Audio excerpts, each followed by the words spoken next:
بسم اللہ الرحمن الرحیم۔ محترم ناظرین، صوفی سٹوڈیو میں آپ کو خوش آمدید کہتے ہیں۔ ناظرین و سامعین، مشہور دانا حضرت لقمان رحمۃ اللہ تعالی علیہ سیاہ فام تھے۔ وہ تن پرور اور نازک بدن نہیں تھے۔ ایک دفعہ بغداد کے ایک امیر آدمی کا سیاہ فام غلام کہیں بھاگ گیا۔ اس آدمی نے غلطی سے لقمان کو اپنا بھاگا ہوا غلام سمجھ لیا اور انہیں اپنا مکان بنانے پر لگا دیا۔ بیچارے دن بھر گارا بناتے اینٹیں ڈھوتے رہے، یہاں تک کہ ایک برس گزر گیا۔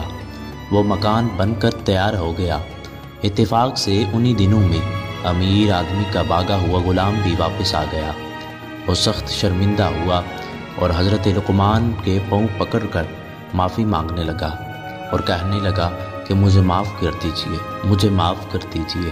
لقمان ہنس پڑے اور کہا، اب معافی کا کیا فائدہ؟ میں سال بھر خون جگر پیتا رہا، اس کو ایک دم کیسے فراموش کر دوں؟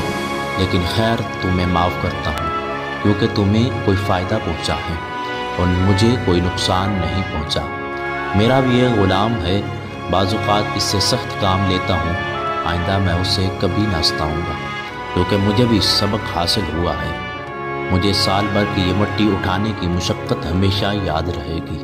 تو عزیز دوستو، نبی اکرم صلی اللہ تعالی علیہ وسلم آپ نے بھی ارشاد فرمایا، اپنے لیے جو پسند کرتے ہو اپنے غلام کے لیے بھی وہی پسند کرو، جو اپنے لیے پسند کرتے ہو اپنے پڑوسی کے لیے بھی وہی پسند کرو، جو اپنے لیے پسند کرتے ہو اپنے رشتہ دار اور اپنے دوستوں کے لیے بھی وہی پسند کرو۔